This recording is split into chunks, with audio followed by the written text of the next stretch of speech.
And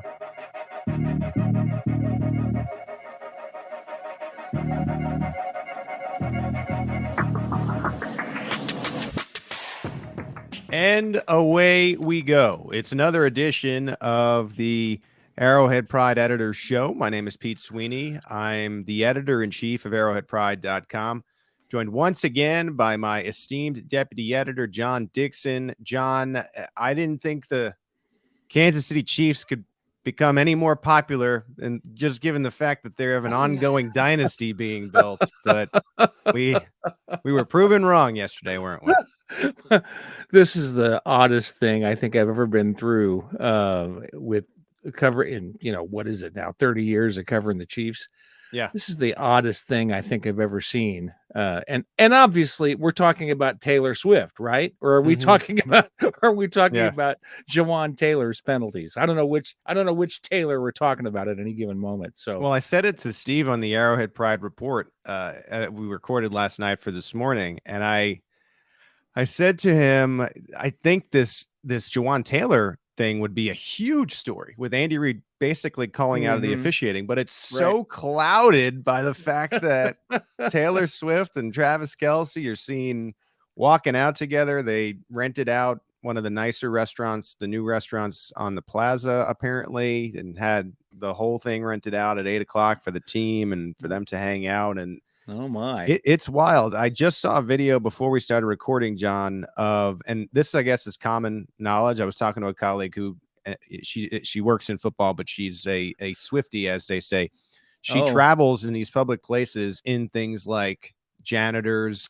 Anyway, a fan has a video from Arrowhead in an oversized like popcorn bin machine, and it's wheeling, and people think that she left the suite because she's so famous in this like popcorn bin thing. And I think it's par for the course for her. So it's crazy. And I think normally we wouldn't talk about this thing. We barely talked about the Chiefsaholic on Arrowhead Pride. We don't really get into the off the field of these players.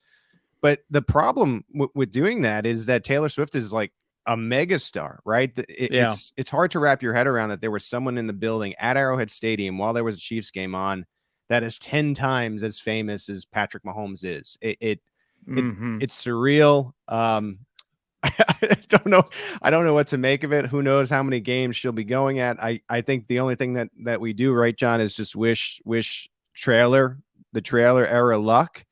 And and we've been through 3 minutes of the podcast, and I don't think we need to say much more. I just think it's kind of a mind-blowing situation. Well, I've heard three now. I've heard trailer, and then I suggested when we talked about it earlier today, I said, well, maybe Tavis. That would be another possibility. And then Rocky's entry in this derby, and of course Rocky has an entrance, high interest in this derby. His is Swelsey. Swelsey's good. Joel Thorman, if you're a longtime fan of arrowheadpride.com, he was texting us earlier today, and he likes Swiftie, but the end is capital T, capital E for tight end. So there's there's a lot of people trying to weigh in on this thing. And yes, of course, Rocky he is our New Heights expert. The thing I don't get about this, and I've had this conversation. I haven't had this conversation with you, but I've had it with Terry. And Terry knows a lot. For those listening, John's lovely wife. She is more tuned into popular culture of that ilk than I am. She's more tuned into popular music than I am.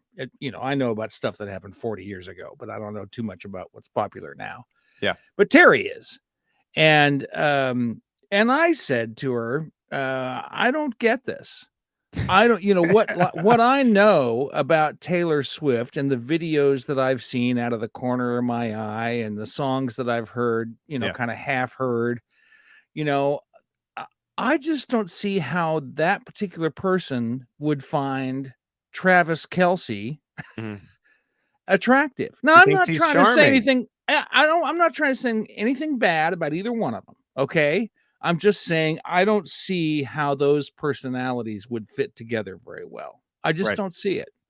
And now, you guys, and now look, I don't think this is a perfect measurement. And for those that are annoyed about us talking this long about it, I'm just trying to give an indication of why we're here. I don't want to be here, but and this is not a perfect measurement of like anything, but just to put it in perspective for people to understand why this is such a deal. Patrick Mahomes has 5.8 million Instagram followers. Again, this isn't a perfect measurement of fame and whatnot, but it'll just tell you Taylor Swift compared to 5.8 million, she has 273 million Instagram followers. So like that just puts into perspective of like what we're talking about as far as famous here, right here in Kansas City.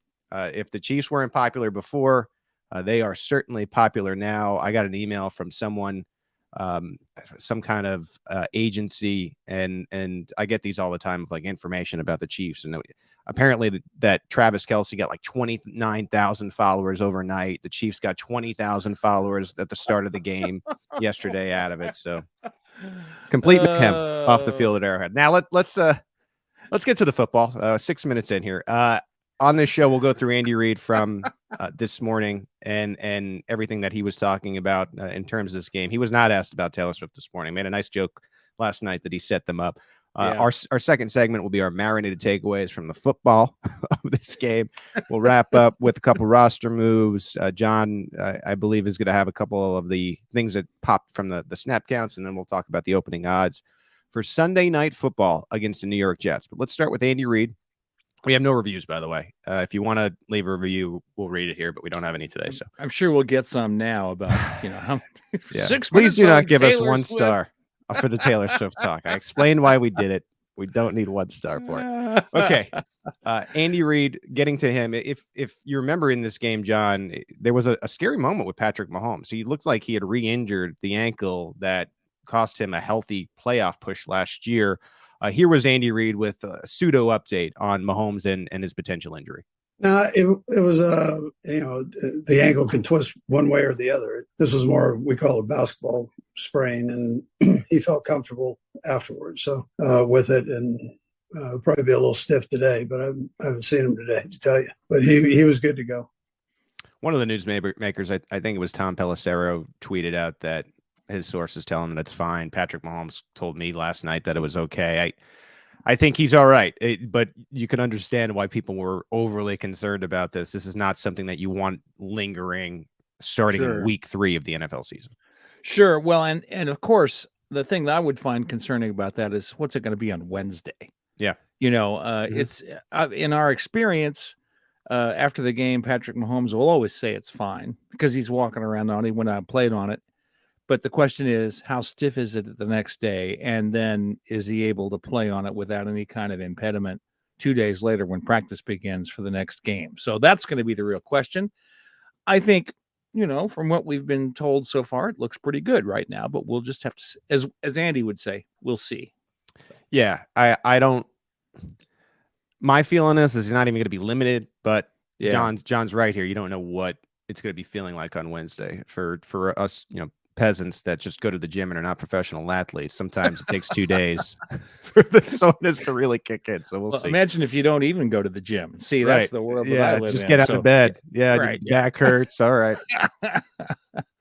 Continuing with Andy Reid and his Zoom presser from Monday, I thought it was really interesting that Andy was so forthcoming about officials last night, John. He's usually very careful about that type of thing because, look, he's a millionaire. We know that, but he doesn't want to be fined by the NFL, and he is always good about maybe not going there. But he has broken his trend there when it comes to Jawaan Taylor. And I asked him this morning on the presser after he watched the tape, how does he feel? And this answer surprised me.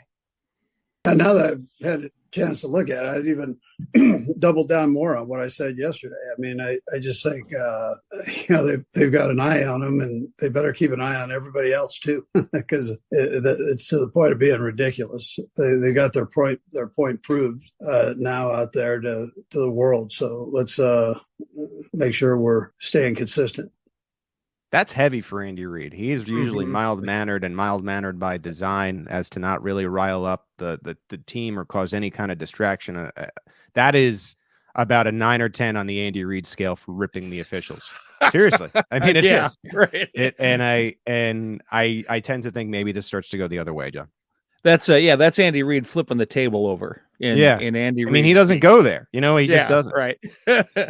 Well, and I think there's one other point I think we should make about Andy Reid. Yeah, he's a millionaire. He can afford whatever fine they give him. Right. But in his world, that doesn't matter. Andy Reid is not like a young NFL player who's going to allow himself to be fined and doesn't care about it because he makes a lot of money. In Andy Reid's mind, he's not going to be fined because he's not going to break the league's rules. That's who he is. He's old school that way.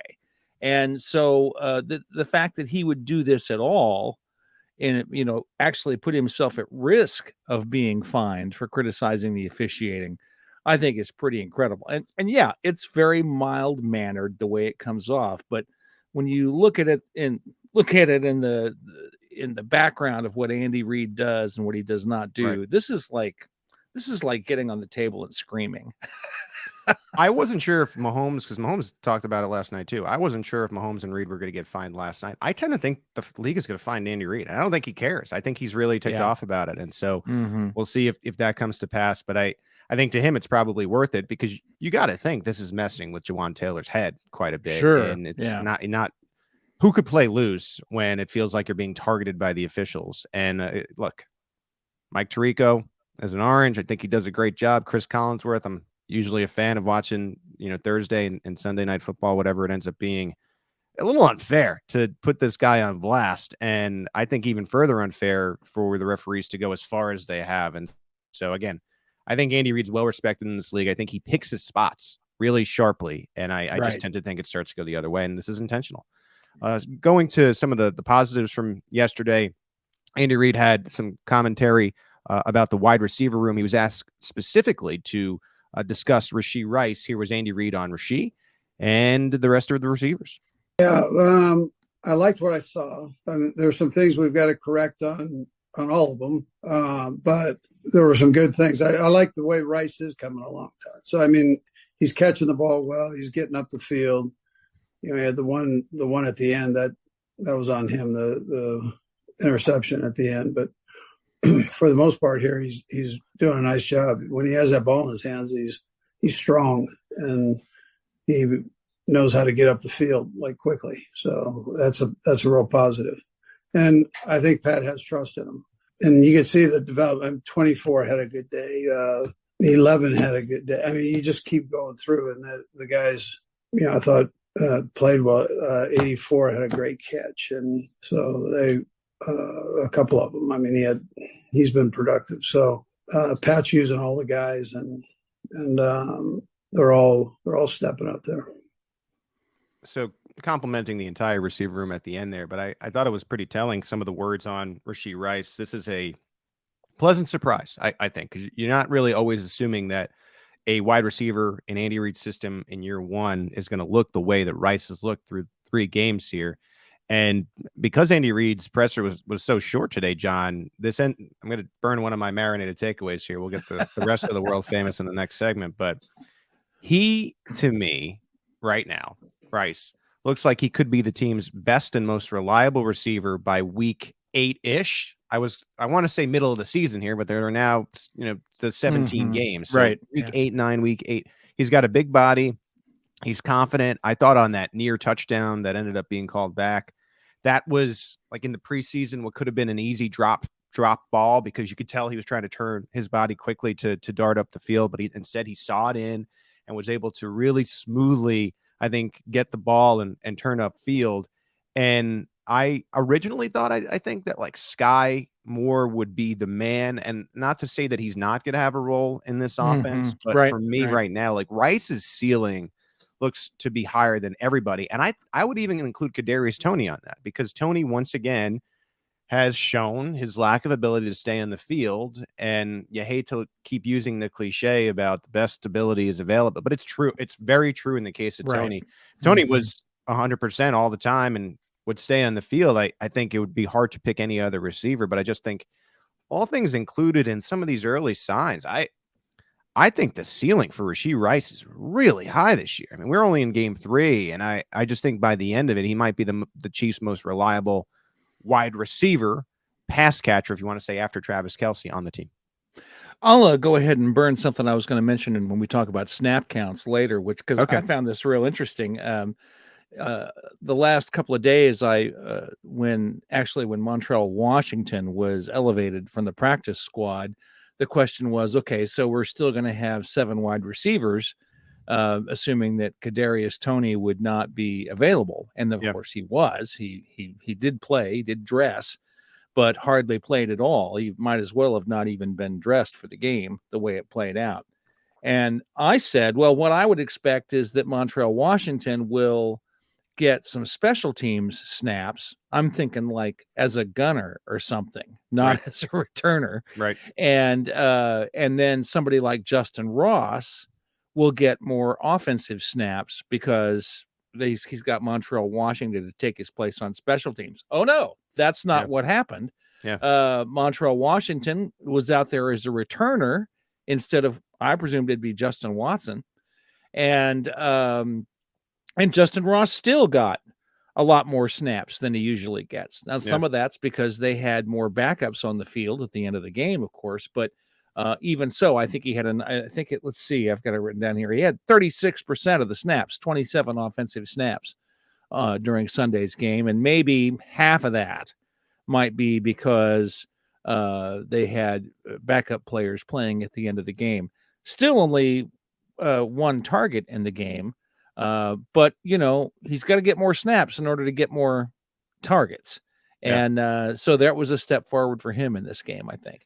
That plays right into our final take from Andy Reid here, and talking about Montreal Washington. He got the call up from the practice squad, and just the fact that with Richie James and IR, it sounds like Montreal will be the guy. I think, Montreal, I thought did a nice job. I mentioned him last night, and I thought he was secure back there, and I thought he handled it well. Stick with him then, as long as Richie James is out? Yeah, I mean, he would be the guy, yes. That a boy, Adam, making sure he gets to the bottom of it. I believe there's some housekeeping here, right? Because he was a practice squad call-up, and to our knowledge right now, Johnny, he's not on the roster, right? He's not on the 53 That's right. at this moment, but he can be called up practice squad another 2 times. That's right. And he could 2 more times he could be elevated to the roster for games. And but the Chiefs they did not replace James on the roster when they put him on IR the other day. So there's only 52 players on the active roster at this time. So what I would expect is that either they're about to sign some free agent defensive lineman, and everybody has their favorite former Chief that they would like to put in that role, right? Or they're going to put Montreal Washington there as the returner. And frankly, he looked very impressive. I think he looked as good as Amir Smith-Marset ever did in the preseason. So I don't really feel too bad now that Smith-Marset went elsewhere, if this is a guy that they're going to put in there to do returns. Who had on their proverbial Chiefs bingo card, they're going to keep 7 receivers, and then when one goes down, they're going to bring up a 7th that nobody was thought of. Right. I know. I didn't have that square. Dave Tobe is my guy. He's usually so forthcoming. How many compliments have I gave him over the years? Just how great he is. I write this article last week, 4 options to replace Richie James, and none of the 4 were the guy. He completely swerved us for the first time ever, it seemed like. So good on them. I think he looked really good. Played returner for the Broncos last year, and I think he's got some juice. And I noted on Twitter when Andy Reid said that this morning, and I think the responses were pretty good of people that follow me and like to see Washington maybe continue in that role. And I think they're in a good situation, and we'll see what the deal is with Richie James. He's on injured reserve, which means he has to miss at least the next 4 games. But I don't know if he's having MCL surgery. That might be a training thing. That's the problem. We don't really know how severe it is, and it could be something he could get over in a few weeks, or it could be, season ending or close to it. So we just don't know. All right. Well, that's it for Andy Reid. If you want to listen to the entire press conference, you can go to our Arrowhead Pride Podcast Network. You're on it right now, but you can go back and listen to From the Podium. Steve got that up for us this morning, so thank you to Steve. When we come back, it's the world-famous Marinated Takeaways. Stay with us right here on the Arrowhead Pride Editor Show. Back here on the Arrowhead Pride Editor Show, the Chiefs completely embarrassed and smacked the Chicago Bears 41-10 yesterday. Andy Reid doesn't really like to take out Mahomes too often, even in these blowouts, but Mahomes was out midway through the third quarter after he had 3 touchdowns and 200 and some odd yards. And so Blaine Gabbert came in and ended up throwing 2 interceptions. Not great, but it didn't matter. 41-10 was the final. John, I already burned one of my Marinated Takeaways, ranting and raving about the great Rashee Rice, the rookie, in last segment. So we'll go 1-1-1-1-1, or I guess, you can go first. And so my 2 will be in the middle. You can start here. What is your first world famous from the Bears Chiefs game?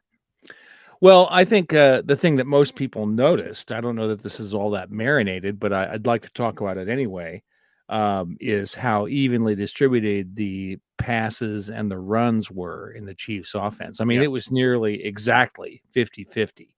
I always like to use the pass run breakdown in the snap count information that we get to determine that, because I don't like to go through and figure out which ones are Mahomes runs or whatever.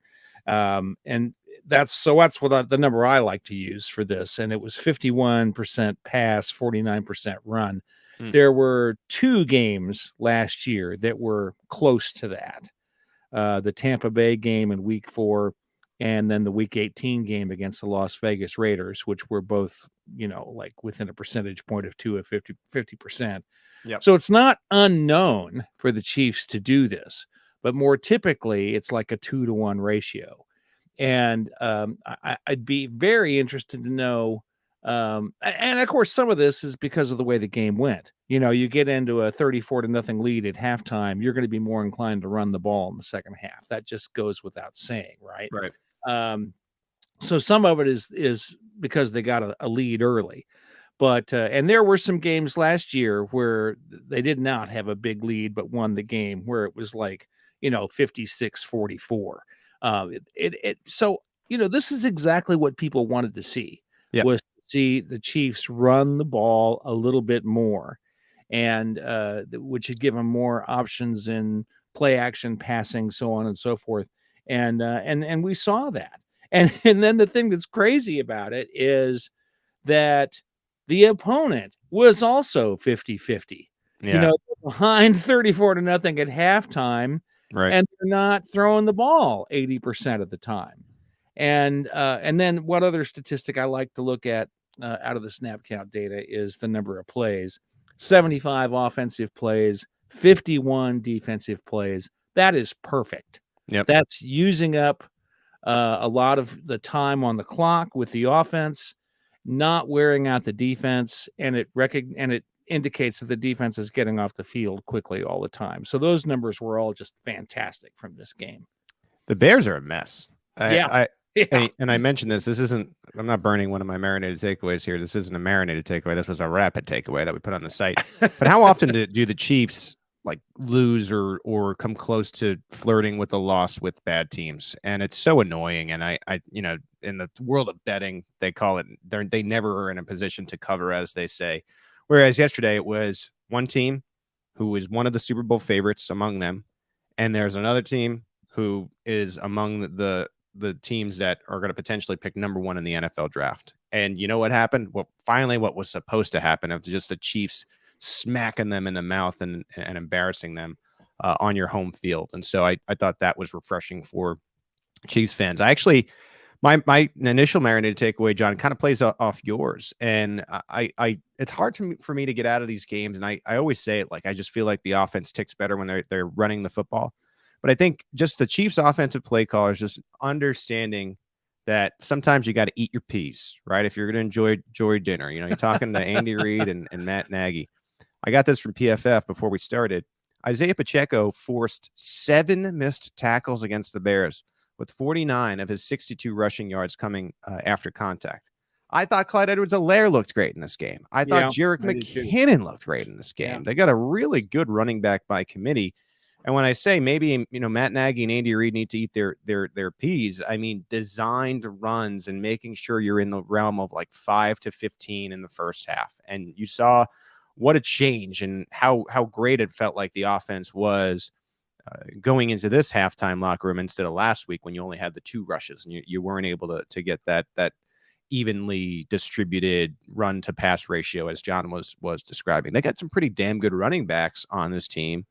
And I just think showing that they can be productive early really opens up what they can do in the pass game as I turn to Sky Moore and Rashee Rice, who I'm excited about, as Travis Kelce looks a lot more like the Travis Kelce we're used to as far as being a target for Patrick Mahomes. He finishes with a touchdown at 69 yards. And apparently he got the touchdown on one of those Kelce designed, I'm going to run where I'm open type of routes. So feel pretty good. They establish a run in a way you establish the fun, and it was a really fun day for the fans at Arrowhead.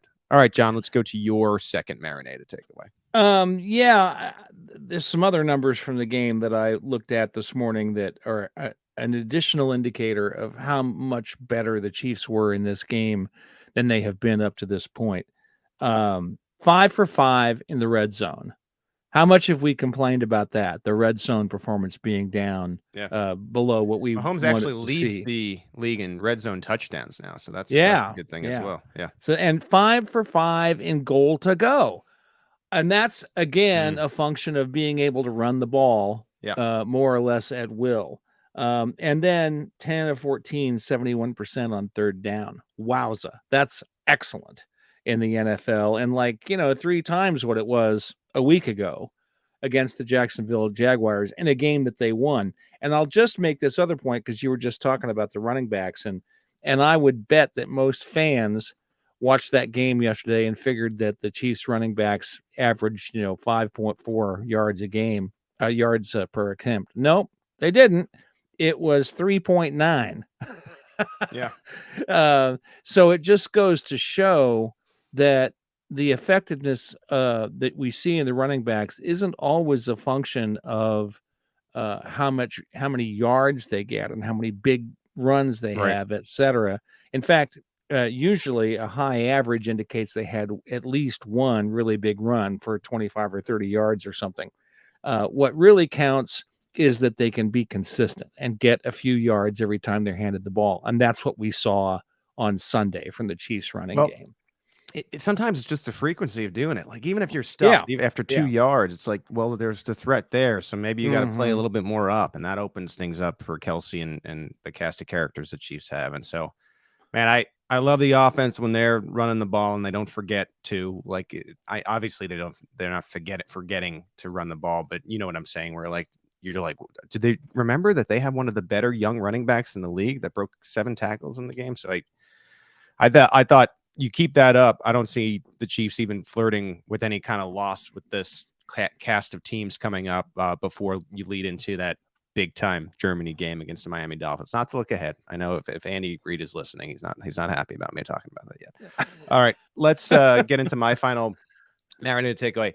This defense is outstanding. This is the best defense in the Mahomes era. I noted that in the rapid takeaway. Here's my Marinated takeaway.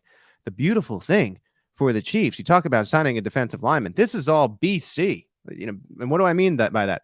Before Charles Omenihu is even back, this defense looks like one of the best in the league. What is it going to look like when you get your hand-picked defensive lineman back who can play inside, outside, bats balls down at the line, pretty good pass rusher? You put him next to Chris Jones. You put him next to George Karlaftis and Mike Dana, who are absolutely tearing it up right now. Chris Jones looks like he's a man playing for a lot of money, and he is.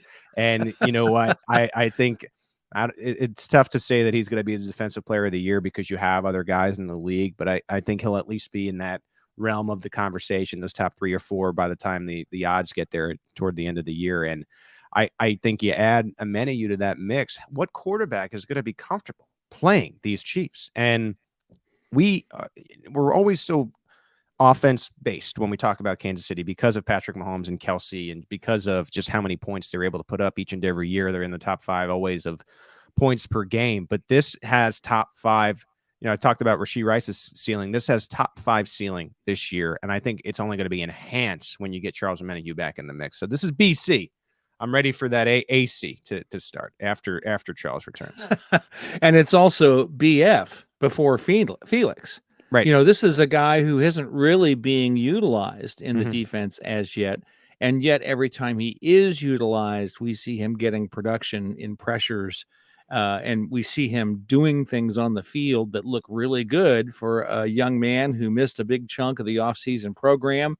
And I think that Anyuduke Uzama, there you go. I'm still working on that. I get it right, but I have to think about it for a second. I think he's still going to be a player that by the end of the season is going to be productive. I think we're going to see some good things from him before the season's out, just like we did with George Karlaftis last year. And you go into the year and you just don't have the names besides Chris Jones and a bunch of names. And I think that was a big thing coming into the year. It's like, well, maybe you get to 2024 and people know Karlaftis, people know who Dana is, and I think we're seeing the starting signs of that. Yep, completely agree. Last one here. Penalties. Oh my God, there were so many penalties last week. It was ridiculous, and there were so many of them were stupid. And then yesterday, 3 penalties. Yeah, night and day difference in how the team looked versus 12 penalties versus 3 penalties. And 2 of them were stupid, as we've already addressed, that maybe shouldn't have been called in the first place. So that's a great, clean performance from the Chiefs. And that, is an underrated aspect of what makes a game work. If you're not, Andy Reid talked about this, I think, in a quote last week that, the percentage of drives that fail when there's a penalty in them is actually very high. I mean, it's a negative play, just like a sack or anything else. And the only good thing is you get to do the down over usually. Right. But it's giving up 5 or 10 yards or 15 yards is a big deal. And so it makes a huge difference if you can play a clean game, and the Chiefs did that. On Sunday. Yeah, one thing that stands out is that Reid last week was like, if we just clean up the turnovers and penalties, we'll be fine. And I think going back to the upcoming schedule, if you just really look at it before the Dolphins, as I've been saying, you got the Jets coming up on Sunday night, you got the Vikings, you get the Denver Broncos, the LA Chargers, and then the Denver Broncos. The division has not looked good. If you play clean football in those games, meaning you don't turn over or fumble it, and you have, as you're describing, John, less than 5 penalties, which one of those teams is beating you? You know what I mean? Maybe the Vikings, if somehow the Chiefs defense gives up yardage to Jefferson and Addison. Maybe the Chargers, who really haven't looked that great throughout the beginning of this season. They were close to being 0-3 yesterday. They were fortunate to make a couple plays when Minnesota was threatening. They could have been winless at this stage. Yeah. The Broncos gave up 70 points to the Miami Dolphins. Excuse us. We need to laugh about that for a moment. Okay. Thank 70. You. And the only reason that they didn't give up the most points in NFL history is because the head coach said, I'm not going to embarrass this team. And they should feel fortunate about that, because that would have lasted forever. Anyway, point is, clean football against these teams going into that Dolphins game. Like, you could play the cleanest football against the Dolphins. I think the Dolphins are proving that they could maybe beat you anyway, even in your best game. We'll see about that. But these teams coming up, you should be, if you just play clean ball, you're gonna have a perfect stretch here, in my opinion. So I think there's a lot to be said for that viewpoint. And of course, it's much different than it was when the season began, when we thought we'd be playing against a Jets team with Aaron Rodgers. And we thought that Sean Payton would be making more of a difference in Denver than he's apparently making. I'm still kind of amazed by how little Denver has moved the needle with the changes they've made in the offseason. And maybe they'll turn it around and they'll be a better team as the season goes on. But up to this point, they've looked pretty bad.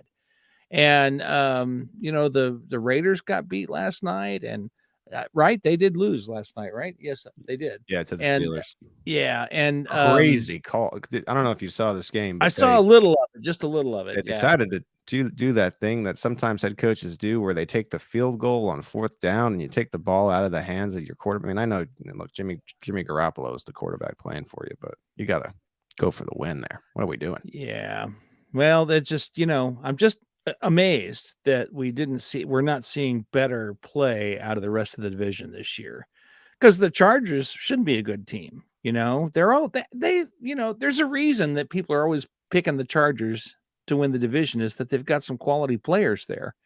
And we can be mad about it all we want, but there's a reason that happens before the season every year. Chargers offense looks great. Yeah. They did lose Mike Williams for the season yesterday. Yeah, that's bad for them. Yeah. It's been their defense that has not been right. good, which is why they're 1-2. So we'll see what happens. It's the Chiefs and the Chargers in a couple weeks, but you got the Jets on Sunday. Pretty good defense. Zach Wilson has looked bad. So we'll end up seeing what happens with that. But those are our Marinated takeaways, our world famous Marinated takeaways from the 41-10 Chiefs win over the Chicago Bears. We're going to take a quick break here and wrap up with some roster moves, some snap counts, and the opening odds for Chiefs Jets. Stay with us right here on the Arrowhead Pride Editors Show.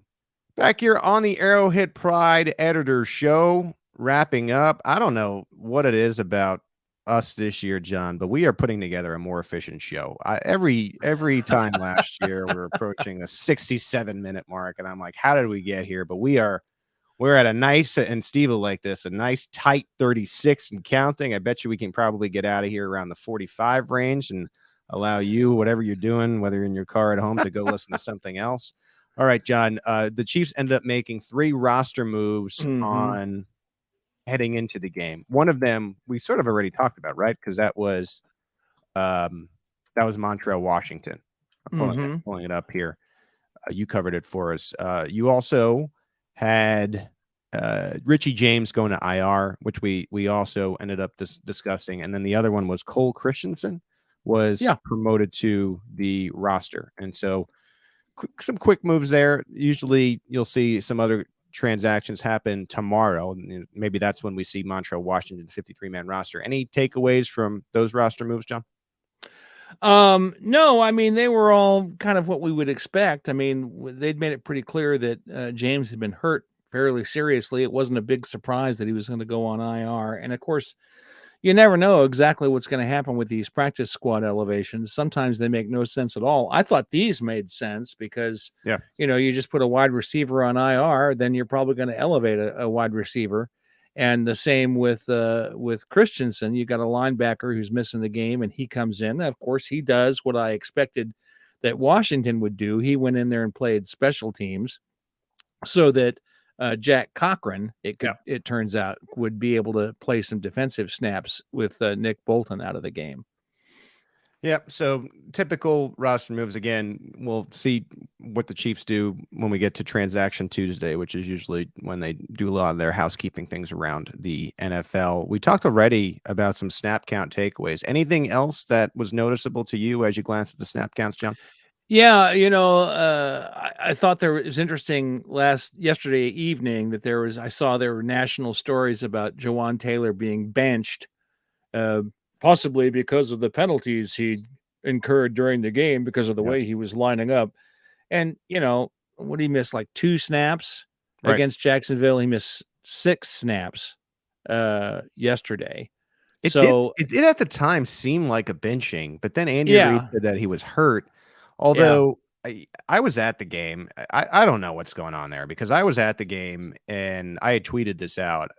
Taylor was receiving no medical attention. Maybe he just got bopped and a little uncomfortable, and they took him out for a series, which could have been possible. But then other injuries ended up happening, and he ends up going back out. So it's one of those things we'll never really know. But Andy Reid said that it wasn't a benching; that was more of a chin injury of some sort. Right. It's some kind of a facial thing. And, they put a Band-Aid on it. We might not even notice them doing that. Right. If that's what it really was, and they just needed a minute to do that. And it doesn't hurt to take the guy off the field if the official, if he needs to get his head straight, just like Reid did against Jacksonville. So I thought that was interesting. In the flow of watching the game, sometimes you can't pay close attention to that. And I was kind of looking forward to find out what those numbers actually were. So they gave him $60 million guaranteed.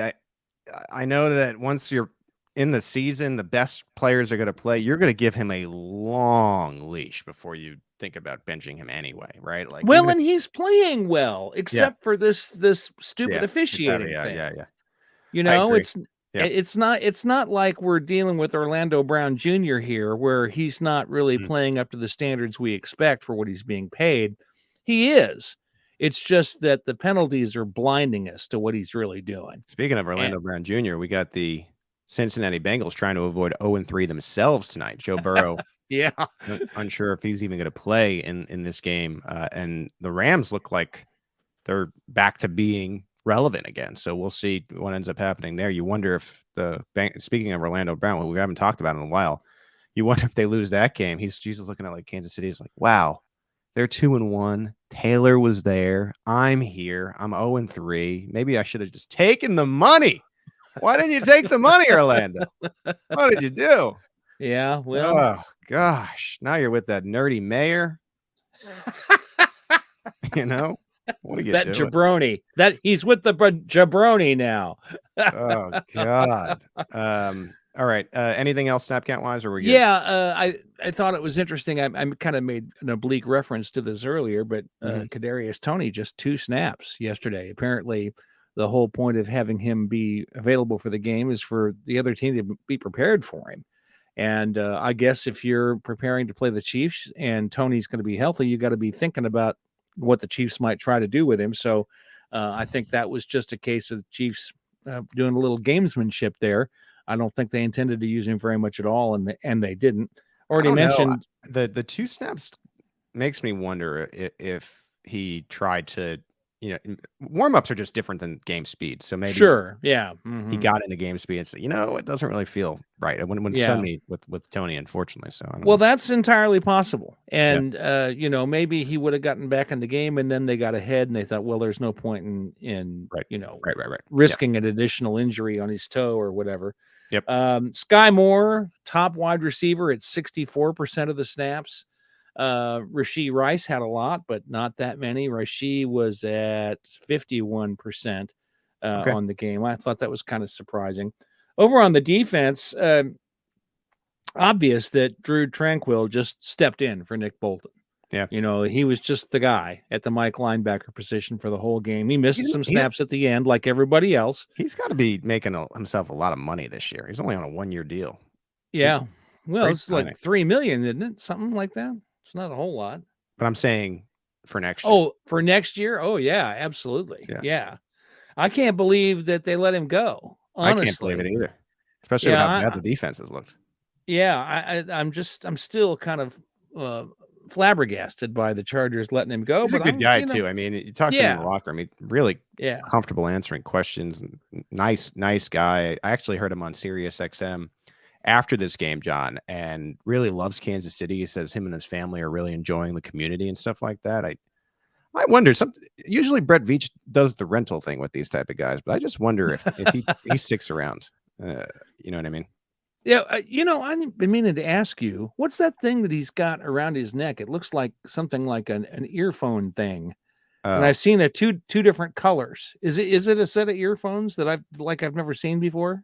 I think it's some kind of protection equipment. Really? Okay. That's a Dakota question. You're asking something I don't know. Yeah, I've seen pictures of him, and it's with his helmet off. Yeah, and he's got this thing that looks like one of those little earphone deals that goes around the back. He had a powder blue one in L.A. Right, and I've seen him in 2 different colors since he's been with the Chiefs. So that's a question we need to get answered just to satisfy my curiosity. To find out what the neck thing is this week. Yeah, what's the neck thing? That's Chris Jones, just 31% of the snaps. Oh. I found that really surprising. Well, could have been in the game at hand again. Yeah, but the other players who were in there and then came out because of that had snaps up in the 50s. Right. Like Michael Dana and George Karlaftis both had snaps above 57%. George Karlaftis had 65% of the snaps. So that's indicated to me that they didn't want to use Chris Jones a lot in this game for whatever reason. But he still had a sack in the game. He still made a difference. And so that's excellent that he did so with a relatively light snap count. But that was, I thought, a little surprising. I think we would have expected his count to go up from the week before. I would have, yeah. It did not in this case. And then we're back to, we don't know whether Williams or Watson will be the third cornerback. Whatever. Now, this is I'm at the point. Do I care anymore? I can't care about that anymore. Well, and the Chiefs are just going to do what makes sense for the given opponent. I think that's what they did last year, and I think that's what they're doing this year. And I think it's going to be very hard for us to predict which way they're going to lean, and that's not a bad thing. If you're an offensive coordinator and you don't know who the third cornerback is going to be, it could be this guy or it could be that guy. Well, then that just complicates what your planning has to be. In this game, Williams had 33% of the snaps. Watson had 57%. Again, we have to, factor into that some of those snaps probably for Watson were at the end of the game. Yeah. But we're still looking at a situation where he had more snaps than Williams did, which is the opposite of what it was last week. It seems like they're leaning Williams for whatever reason, but Watson has, I don't know. But you're right. It's very difficult to decipher which direction they're going to go to in that particular part of the team. So yeah. And I think that's okay. I thought it was interesting in the off season that they more than once referred to, well, we'd like for one of these guys to win the job. Well, you don't seem to be, you don't really seem to be leaning that way. It wouldn't be that hard for you to just say, okay, you've got the gig and be done with it. But no, you keep changing your mind week to week, which is fine. Maybe we should just stop thinking it's going to get settled and just be prepared for it to be different every week. Those are the snap count takeaways from Chiefs and Bears. Let's now do a quick look at next week, John. You covered the opening odds for us. It's the Chiefs and the Jets on Sunday Night Football. What do they look like? 9 points. Chiefs by 9 points at this point. As of, Sunday night, I haven't looked at them this morning, but they probably haven't changed very much. I wanted to go back. I meant to last night, and I didn't. I was going to use the Wayback Machine, see if I could figure out what the odds were for this game when it was still presumed that Aaron Rodgers was going to be playing for the Jets. I'd be fascinated to see how that has changed the odds in all the Jets games over the course of the year. Someone needs to do one of those ESPN 30 for 30 shorts on the Mahomes-Rodgers conundrum thing. Where Mahomes gets injured, freak injury, barely injured in his career, gets injured for the Rodgers game when he's with the Packers. Rodgers gets COVID in Arrowhead, can't play in that game. And then I'm like, oh, it'll finally happen. And no, Aaron Rodgers, 4 plays into the season, ruptures his Achilles. So I don't know if we'll ever get that. I feel terrible for the guy. I really do. I mean, it's, you go through all of that and then to be hurt.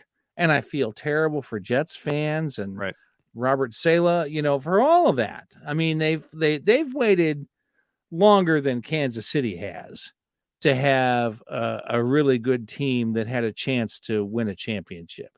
The last time the Jets won a Super Bowl was the year before the Chiefs won their first one back after the 1969 season with Joe Namath, with Broadway Joe.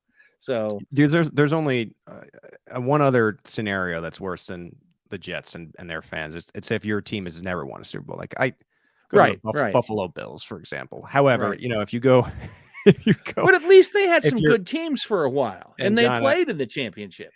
If you go to your last championship and the film is grainy, that is a bad sign for where your organization has been. The Chiefs were like that for a long time until now. Now we got the 2 HD Super Bowls, so that's a very good thing. All right. We didn't have a review this week. That's on you guys. If you leave us a rating and a review on Apple iTunes, we'll read it on the show. It can be a question. It could be a comment, whatever. We appreciate 5 stars on iTunes. Keep it locked in this week. We'll be getting you ready on the Arrowhead Pride Podcast Network for the Kansas City Chiefs and the New York Jets on Sunday Night Football. I bet you the NFL wishes they could flex this out, but they can't. So it will be the Chiefs going up against Zach Wilson and the New York Jets.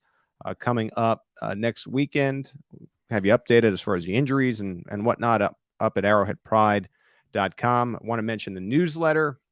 If you want more, if you're a diehard Chiefs fan and you just need more, we are putting together a newsletter now. We have a link at the top of arrowheadpride.com. If you want to have a free trial, we have a monthly option. We have an annual option, just a little bit extra to provide, your Chiefs fandom, to feed your Chiefs fandom. So consider that if you will. For Steve Serta in the background and for John Dixon, my esteemed deputy editor, my name is Pete Sweeney. Thank you for joining us on another edition of the Arrowhead Pride Editor's Show.